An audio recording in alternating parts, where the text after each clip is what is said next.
আপনারা যদি পিছায় পড়েন, আমাদেরকে একেবারে মই দিয়ে গাছের উপর উঠায় দেন, তারপর মই টেনে নিয়ে চলে যান, তাহলে আপনারা হবেন গাদ্দার।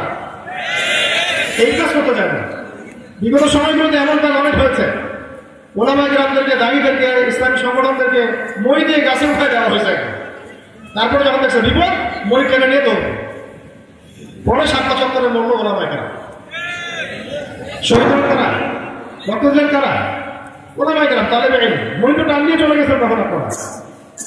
এমন লোক ছিল না তখন? ছিল। ভিতরে অনেক গাদ্দার ছিল, আপনারা তো জানেন না। ভিতরে অনেক গাদ্দার ছিল, এখনো আছে। আপনি কি মনে করছেন এখন নাই? এখন রূপ বদলায়, ভিতরে ঢুকে গেছে অনেকেই।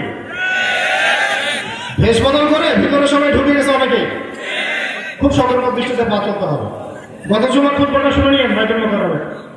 গত জুমার খুতবাটা শুনে নিয়েন। দেশ এখন মারাত্মক স্পর্শকাতর একটা অবস্থায় আছে। এখন যদি আমরা সিদ্ধান্ত নিতে ভুল করি, ইসলামপন্থী ঐক্যবদ্ধ থাকতে ভুল করি, একে অপরের সাথে আবার সেই কাদা ছড়াছড়ি শুরু করি, আমরা কিন্তু পড়ে যাবো। এবার পড়ে গেলে আরো 20 বছর উঠতে পারবো কিনা সন্দেহ আছে। আমাদের শত্রুদেরকে চিনতে হবে। যত রাম আছে সব কিন্তু আমাদের শত্রু এখন। যত বামপন্থী সবাই কিন্তু আমাদের বিরুদ্ধে দাঁড়ায় আছে এখন। যত ভারতীয় দালাল এবং এজেন্টরা আছে সব কিন্তু আমাদের বিরুদ্ধে দাঁড়ায় আছে। চতুর্দিক থেকে আমাদেরকে ভারত ঘিরে রাখছে। এই মাদক দিয়ে, সিনেমার ব্যবসা করে, দেশ থেকে রেমিটেন্স নিয়ে আর কত দিক থেকে আমাদেরকে আক্রমণ করতেছে। তো এগুলো চিন্তা হবে, আগেই শুরুতেই চিন্তা হবে। এবং তাদের কোনো দালালকে এই বাংলার জমিনে স্থান দেওয়া যাবে না, কোনো অবস্থাতেই দেওয়া যাবে না। তাওহীদপন্থী মানুষদেরকে নিয়ে ঐক্যবদ্ধভাবে সামনে যাবেন ইনশাআল্লাহ। এখানে নিজে নিজে কোনো পদক্ষেপ নিতে যাবেন না, ওলামা কেরামদের সাথে মাশওয়ারা করে তারপর পদক্ষেপ নেবেন। এই জায়গাটাতেও খেয়াল রাখবেন, ইয়াং ভাইরা, তরুণরা হুটহাট করে আবেগে কোনো কাজ করতে চলে যাবেন না। মাশওয়ারা করবেন ওলামা কেরামদের সাথে, কি করলে ভালো হয়, কি পদক্ষেপ নিলে ভালো হয়, কিভাবে আগানো যায়, এইভাবে ফিটিং করবেন। এটা আমার শুকরিয়া যে মাশাআল্লাহ এখন বাংলাদেশের বিভিন্ন জায়গায়, প্রত্যেকটা জায়গাতেই ওলামা কেরামদের, আমাদের ইসলামপন্থী রাজনৈতিক দলগুলো সবার একটা ব্যাপক পদচারণা আছে আলহামদুলিল্লাহ। এখন মাঠটা রেডি করতে থাকেন যাতে আগামী অন্তত 5-10 বছর আমরা পুরো বাংলাদেশে খিলাফা প্রতিষ্ঠার দাওয়াতটাকে বেগবান করতে পারি। তারপরে ইনশাআল্লাহ দেখা যাবে আসল খেলা কাকে বলে। বাংলার জমিনে আমরা আল্লাহর আইন প্রতিষ্ঠা করেই ছাড়বো ইনশাআল্লাহ। যে ভাষায় তারা প্রতিবাদ করবে ওই ভাষায় আমরাও কথা বলবো ইনশাআল্লাহ। ভাষা এখন আমাদেরকে চিহ্নিত করতে হবে কোন ভাষায় কথা বলতে হবে। ওরা যদি আক্রমণাত্মক ভাষায় কথা বলে আমরা এখানে নমনমা করতে যাবো না।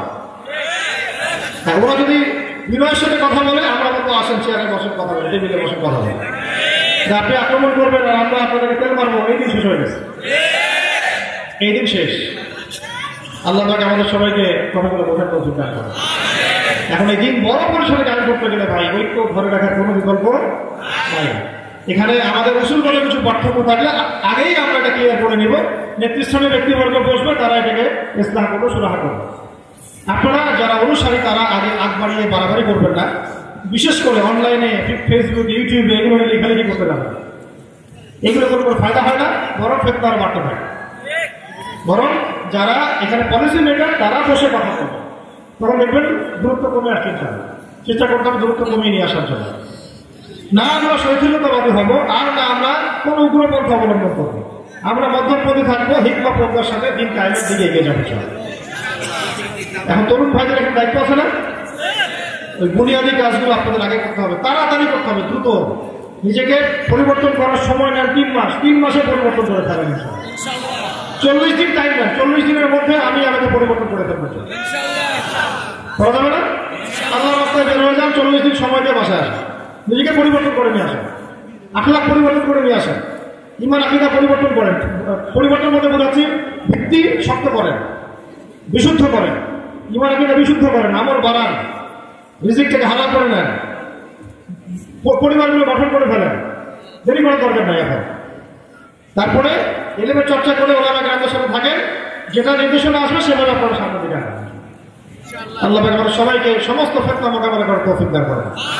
এখন আমাদের কিন্তু ফিতনা শুধুমাত্র এই বাংলাদেশেই নাই, পার্শ্ববর্তী দেশ থেকে আসবে।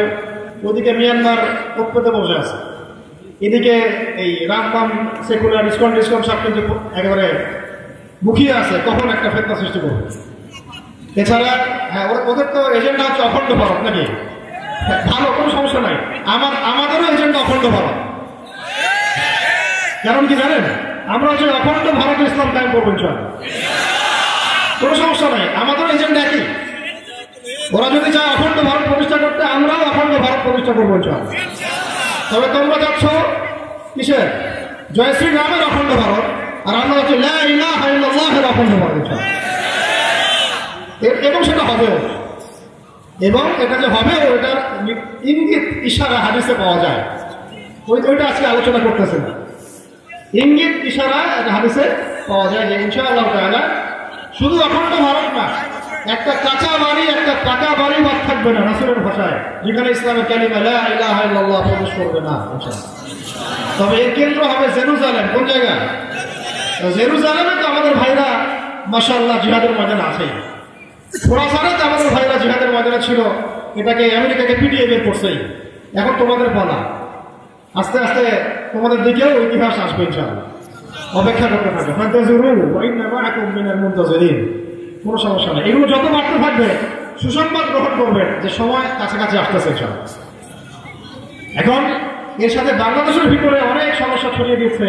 বহু সুদী এনজিও, যত কাদিয়ানি মতবাদ, যত রকমের এই যে LGBTQ এর কথা বলেন, আরো কি কি জানি ছাড়ছে এখন, ট্রান্সজেন্ডার, এই জিনিসগুলো আপনাদেরকে মোকাবেলা করতে হবে।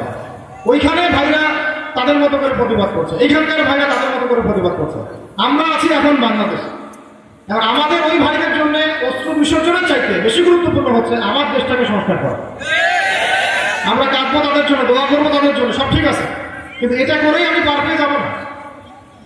দুই ফোঁটা চোখের পানি ফেললেই আমার দায়িত্ব শেষ হয়ে যাবে না। আল্লাহ পাক আমাকে আপনাকে এই দেশে জন্ম দিয়েছেন, এখানেই কাজ করতে বলছেন।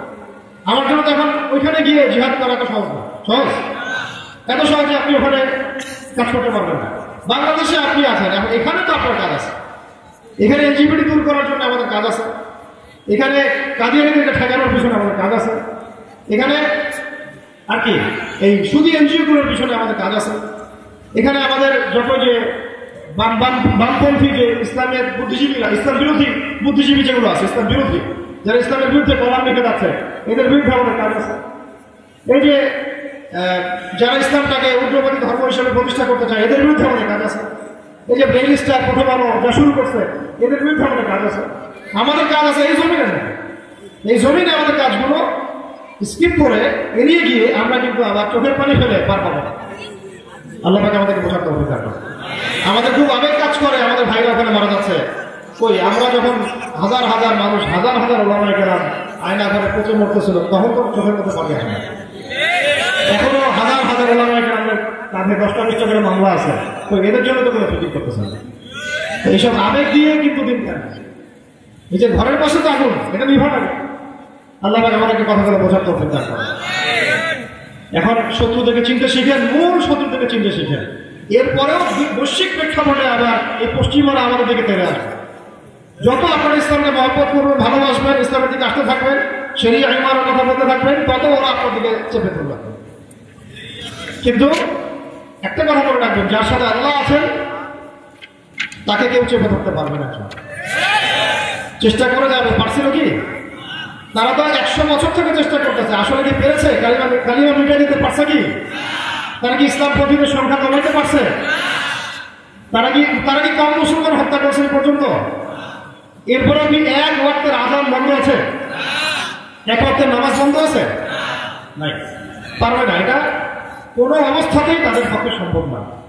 আল্লাহ পাক বলে দিয়েছেন, ইউরিদুনা ইউতফিউ নূরাল্লাহ বিআফওয়াহিহিম ওয়াল্লাহু মুতিম্মু নূরিহি ওয়ালাউ কারিহাল কাফিরুন। মানে তারা মুখের ফুৎকার দিয়ে ইসলামকে নিভাই ফেলতে চাইবে বা চায়, কিন্তু আল্লাহ পাক আল্লাহর নূরকে প্রজ্বলিত করবেন ইনশাআল্লাহ। এটা আল্লাহর দায়িত্ব, আল্লাহর জিম্মেদারি। ইন তানসুরুল্লাহ ইয়ানসুরকুম, শর্ত আছে, তোমরা যদি আল্লাহকে সাহায্য করো তাহলে আল্লাহ তোমাদেরকে সাহায্য করবে। তোমরা আল্লাহকে সাহায্য করো তাহলে আল্লাহ তোমাদেরকে সাহায্য করবে। আল্লাহকে সাহায্য করো মানে কি? বলে আল্লাহর দ্বীনকে সাহায্য করো।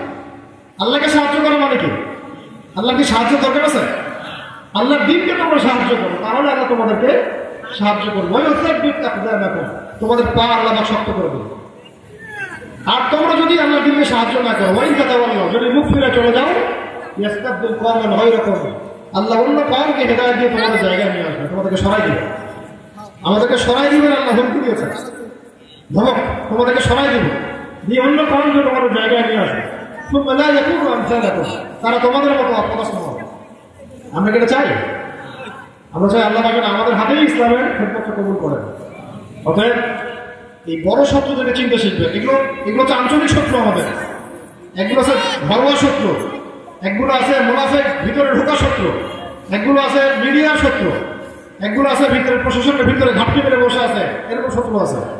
একগুলো আছে টকশোতে বসে বসে ইসলাম বিরোধী তৎপরতা চালায়, একগুলো আছে কলাম লিখে, একগুলো প্রিন্ট মিডিয়া আছে, একগুলো ইলেকট্রনিক মিডিয়া আছে, একগুলো আছে রাজনীতিবিদদের মধ্যে, একগুলো আছে যে ভারতীয় দালালদের মধ্যে, আর বৈশ্বিক ক্ষেত্রে আছে আমেরিকার ইসরায়েল।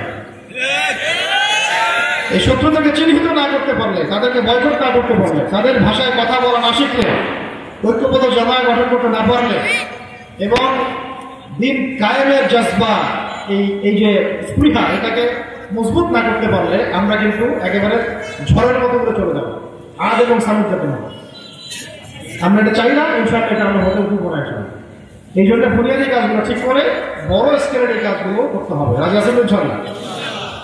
সবাই অন্তত পার্ট টাইম দায়ী হয়ে যান ভাইরা, যারা এলেম অর্জন করেন অন্তত পার্ট টাইম দায়ী হয়ে যান। পার্ট টাইম 1 ঘন্টা 2 ঘন্টা দাওয়াতি কাজ করেন, তবে দাওয়াতি কাজ করার আগে নিজের যোগ্যতা আগে বাড়াই নেবেন। মুরব্বীদের সাথে পরামর্শ করে দাওয়াতি কাজ করবেন।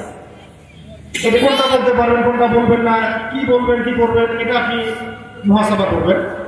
এর পাশাপাশি সৎ কাজে আদেশ করবেন, অসৎ কাজেও নিষেধ করবেন। বিভিন্ন বড় বড় যে আমাদের ইসলামপন্থীদের সংগঠনগুলো আছে তাদের সাথে জুড়ে যান, শক্তি বৃদ্ধি করেন, জুড়ে যান। আপোষে যদি কোনো ভুল থাকে এই ভুলগুলোকে আপোষেই সলভ করে নেন, বাহিরে এগুলো চর্চা করতে যাবেন না। ঘরের কথা ঘরেই থাক, বাহিরে যেন না যায়। ঠিক আছে? মুরব্বীদের তত্ত্বাবধানে চলেন। সামনে দেশ বিনির্মাণের অনেক সুযোগ আসতে পারে, তখন আমাদের একটা বলিষ্ঠ ভূমিকা দেওয়া থাকে। আর যদি দেখা যায় তারা উগ্র কোনো ভাষায় কথা বলছে, তখন আমরাও বসে থাকবো না ইনশাআল্লাহ। এটাও মাথার মধ্যে রাখা, যে কোনো অবস্থার জন্য প্রস্তুত থাকা, যে কোনো অবস্থা এবং যে কোনো পরিস্থিতির জন্য শারীরিক, মানসিক, আত্মিক, ইমানি দিক থেকে প্রস্তুত থাকতে হবে। আল্লাহ পাক আমাদেরকে তৌফিক দান করে রাখেন। সর্বশেষ কথা হচ্ছে আজকের আলোচনার একটা ঘটনা বলে আমি শুধু শেষ করবো। বিরক্ত হচ্ছেন কি? আচ্ছা, আমাকে একটু সময় দেন, 2 মিনিট। শুধু একটা ঘটনা আমি বলে শেষ করবো। আমি একটা জিনিস জানতে পেরেছি আপনাদের এখানে এসে, এটা না বললে আলোচনার ভাবটা আদায় হবে না। একটা মেসেজ আমার কাছে এসেছে, এই মেসেজটার আলোকে কথাটা বলতে গিয়ে আমি ভাবছিলাম যে কিভাবে বলা যায়। এর আগে তো আলোচনা অনেক ওনারা কেন করে গেছেন, আমার নতুন করে বলার দরকার নাই ইস্যুটা। শুধু আমি আপনাদেরকে 2টা থেকে 3টা উদাহরণ দিচ্ছি, মিসাল দিচ্ছি সিরাতুন নবী সাল্লাল্লাহু আলাইহি ওয়াসাল্লাম থেকে। ঠিক আছে? একজন ব্যক্তির নাম হচ্ছে কাব বিন আশরাফ। কি নাম বললাম বলেন? আমাদের ভাইরা হয়তো অনেকে জানেন না, ওলামা কেরাম সবাই জানেন। এই কাব বিন আশরাফের একটা কুখ্যাতি ছিল। কুখ্যাতি হচ্ছে সে নবী করিম সাল্লাল্লাহু আলাইহি ওয়াসাল্লামকে নিয়ে কুচ্ছারণা করত, গালি দিত, কবিতা লিখত। তাদের সাথে তুলনা করা যায়, বুঝতে পারছেন তো? হ্যাঁ, তাদের সাথে তুলনা করা যায়, বুঝতে পারছেন তো? এ যুগে কাব বিন আশরাফও নাই। আচ্ছা, তো আমি কিন্তু কাব বিন আশরাফের ওই বাড়ি দেখেছি যখন সিরাতুন নবী সাল্লাল্লাহু আলাইহি ওয়াসাল্লামের জিয়ারা হচ্ছিল মদিনায়। এটা এই যে বনু কুরাইজা, বনু কায়নুকা, বনু নাজির যে 3টা গোত্র ছিল, একটা গোত্রে সে ছিল একটা সর্দার। ঠিক আছে? তো এখন তার আমার খুব সম্পত্তি ছিল, সে খুব পণ্ডিত মানুষ ছিল, বুদ্ধিজীবী টাইপের। এখনকার বুদ্ধিজীবী দেখেন না, সারা দুনিয়ার জ্ঞান আছে, সূরা ফাতিহা নাই আর কি, এই টাইপের বুদ্ধিজীবী। সারা দুনিয়ার জ্ঞান আছে কি নাই, সূরা ফাতিহা নাই। সে আমার বুদ্ধিজীবী। আবু জেহেল কিন্তু একজন বুদ্ধিজীবী ছিল। আবু জেহেল মানে কি? জাহালাতের পিতা। তো তার আসল নাম কিন্তু আবুল হাকাম। আসল নাম কি? আবুল হাকাম, জ্ঞানের পিতা। তাকে বলা হতো জ্ঞানের পিতা। সবই ছিল, শুধু ইসলাম ছিল না। তো কাব বিন আশরাফের মুখ্যাতি ছিল সে নবী সাল্লাল্লাহু আলাইহি ওয়াসাল্লামকে নিয়ে কুচ্ছারণা করত। এমন কোনো কাজ নাই সে করতে বাদ রাখতো।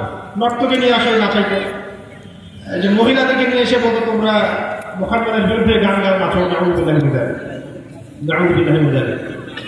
এরকম করতে করতে করতে করতে যখন নবী সাল্লাল্লাহু আলাইহি ওয়াসাল্লাম দেখলেন যে না, এই ব্যক্তি তো হেদায়েত কবুল করছে না, এক পর্যায়ে নবী সাল্লাল্লাহু আলাইহি ওয়াসাল্লাম 3 জন সাহাবীকে বললেন যে কে আছো আমার আমার চক্ষু শীতল করতে বলো।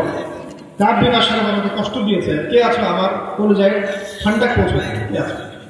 তিনজন সাহাবী দাঁড়ায় গেছে না, বিস্তারিত বলছে না, অনেক লম্বা ঘটনা তো ফট করে বলছে। তো তিনজন সাহাবী আনসার সাহাবী। তো ঠিক আছে, ইয়া রাসূলুল্লাহ, আপনি কি চাচ্ছেন? আপনি কি চাচ্ছেন যে কাব বিন আশরাফকে আমরা হত্যা করি? তো নবী সাল্লাল্লাহু আলাইহি ওয়াসাল্লাম সম্মতি সূচক মাথা নাড়লেন। তখন এই তিনজন সাহাবীকে নবী সাল্লাল্লাহু আলাইহি ওয়াসাল্লাম গুপ্ত মিশনে পাঠালেন। এটা কিন্তু মদিনা রাষ্ট্র কায়েম হওয়ার পরের ঘটনা বলছে, মক্কার ঘটনা নয়। মক্কায় নবী সাল্লাল্লাহু আলাইহি ওয়াসাল্লাম তো অনেকে অনেক কথা বলেছেন, কিন্তু নবী সাল্লাল্লাহু আলাইহি ওয়াসাল্লাম তাদেরকে সরাসরি অস্ত্র দিয়ে আঘাত করার পক্ষে কোনো কথা বলেন নাই বা কোনো আদেশ করেন নাই। কিন্তু মদিনা রাষ্ট্র কায়েম হওয়ার পরে তখন তো পুরো অথরিটি আমাদের, ঠিক আছে, তখন তিনি এই মিশনে পাঠিয়েছেন কাব বিন আশরাফকে হত্যা করে। তিনজন সাহাবী গিয়ে কাব বিন আশরাফের মজমায় বসেছেন। সে আবার মজমা বসাতো, জ্ঞান তো ছিল অনেক, মানুষকে জ্ঞানের কথা বলতো আর কি, টকশো করতো, ওই সময়টা টকশো। তো বসে সে অনেক জ্ঞানের কথা বলছে। এক পর্যায়ে একজন সাহাবী গিয়ে বলছেন, বা আপনি তো অনেক সুন্দর পারফিউম ইউজ করেছেন, আতর অনেক দামি, অনেক সুন্দর লাগছে, আমি একটু শুকে দেখতে পারি? তো বলছে, হ্যাঁ শুকে দেখতে পারো। শুকে দেখলেন, মজমা শেষ হয়ে গেল। তারপরে সাহাবী তিনজন কৌশল করছেন যে আপনি যদি চান আমরা আজকে রাতটা আপনার এখানে থাকতে চাই, আরো কিছু জ্ঞানের কথা শুনলাম আপনার কাছে, আপনার কিছু নসিহত শুনলাম, ঠিক আছে থাকো, কোনো সমস্যা নেই। থাকতে দিয়েছে। গল্পে অনেক কথা হতে এক পর্যায়ে আরেকজন সাহাবী, ওনাকে তো আপনি আতরটা শুকে দেখার চান্স দিলেন, আমাকেও কি দেওয়া যায় কিনা? হ্যাঁ দেওয়া যায়। ওই একটা সুযোগে, চোখের ইশারায় কাজ হয়ে গেছে, ওই একটা সুযোগে চুল ধরে আতর শুকতে গিয়েই এখান থেকে ছোট, আগে তো দুইটা চাকু থাকতো মানুষের কাছে, আপনারা জানেন তো অনেক, আগে মানুষের কাছে থাকতো দুইটা অস্ত্র, একটা হচ্ছে এখানে একটা সোল্ড তরোয়াল বড়, আর এখানে থাকতো একটা খঞ্জর, ছোট খঞ্জর থাকতো। এটা যুদ্ধের জন্য খুব গুরুত্বপূর্ণ ছিল, কারণ এটা যদি হাত থেকে পড়ে যেত তখন এই ছোট চাকু দিয়ে মানুষ যুদ্ধ করতো।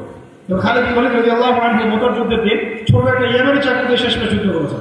তার আগে তার হাতে 9টা তরোয়াল ভেঙে গেছে, শেষে একটা ছিল খালি ছোট ইয়েমেনি চাকু ছিল খঞ্জর। তো ওই একটা সেকেন্ডে, এক চান্সের মধ্যেই এই খঞ্জর তার এই গলা দিয়ে ঢুকে মাথা দিয়ে বের করা শেষ। কাব বিন আশরাফের কাম খালাস, আলহামদুলিল্লাহ। কথা বুঝতে পারছেন? আচ্ছা, এটা একটা ঘটনা শুনলেন। দ্বিতীয় ঘটনা শুনলেন, ইবনে খাতাল, একজন ব্যক্তির নাম কি? ইবনে খাতাল। মক্কা বিজয় হয়ে গেছে, আল্লাহ নবী সাল্লাল্লাহু আলাইহি ওয়াসাল্লাম সবাইকে মাফ করে দিলেন, বুঝলেন না?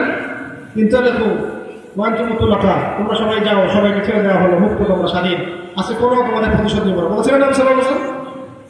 নবী সাল্লাল্লাহু আলাইহি ওয়াসাল্লাম কি বলেছিলেন যে লা তাসরিবা আলাইকুমুল ইয়াওম, তোমাদের উপর আমার কোনো আজকে অভিযোগ নাই, যাও। কিন্তু ইবনে খাতাল কাবার ঘরের যে গেলাফ আছে, গেলাফ ধরে ঝুলে আছে। কেন ঝুলে আছে? ও ভয়ে, আতঙ্কে। কেন ভয় পায়? কারণ সে একটা অন্যায় করেছে, বড় একটা অন্যায়। কি অন্যায়?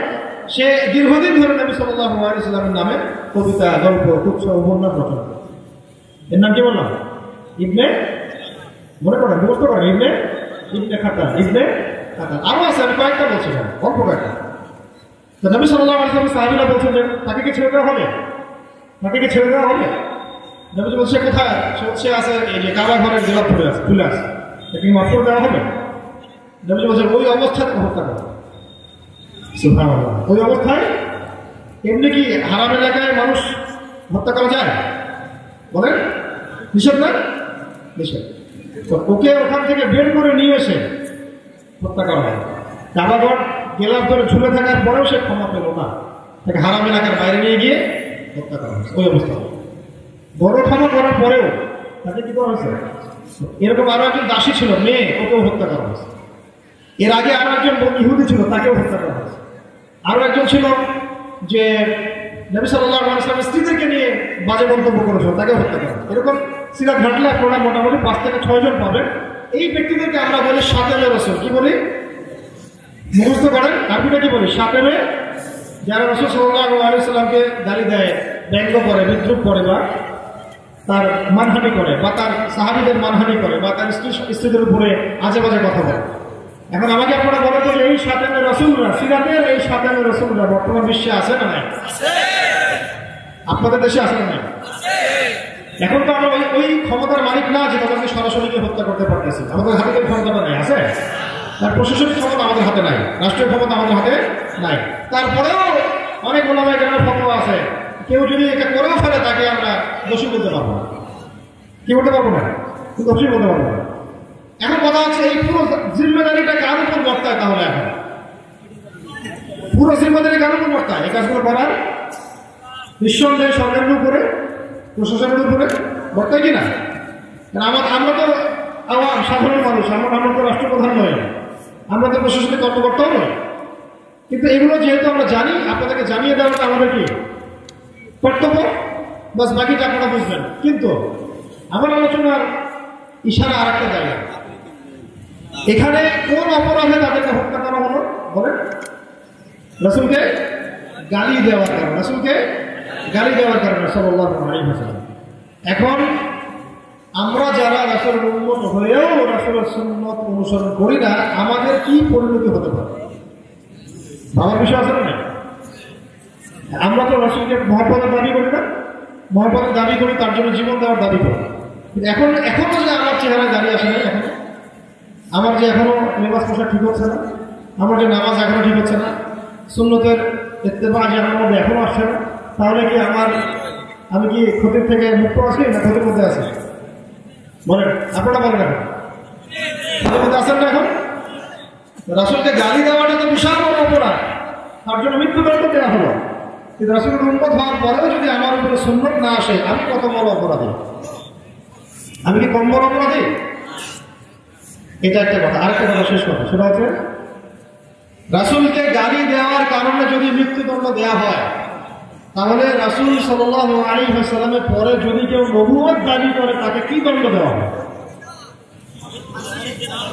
বলেন? এই যে 4-5 জনের কথা বললাম যাদেরকে হত্যা করা হয়েছে, তারা কি নিজেকে নবী দাবি করেছিলেন? তারা কি বলেছিলেন যে আমিও নবী, মুহাম্মাদও নবী, আমিও নবী, এমন বলেছিলেন সাল্লাল্লাহু আলাইহি ওয়াসাল্লাম? বা মুহাম্মদ নবী নয়, আমি নবী, এমন কথা বলেছিলেন? বা মুহাম্মাদের পরে আরো নবী আসতে পারে, আমরাও তাদের অন্তর্ভুক্ত, এমন কথা বলেছিলেন? শুধু নবীকে গালি দিয়েছেন, মৃত্যুদণ্ড পেয়েছে। কোনটা বেশি বড়, কোনটা বড় অপরাধ? রাসূলকে গালি দেওয়া নাকি রাসূলকে গালি না দিয়ে নিজেকে উল্টা নবী দাবি করা? কোনটাকে বড় অপরাধ বলা হয়? বিবেক দিয়ে, দিল দিয়ে, বিবেক দিয়ে বোঝেন, জেহেন দিয়ে বোঝেন। একজন নবীকে গালি দিয়েছে, আর একজন গালি দেয় নাই, নিজেকেই নবী দাবি করেছে।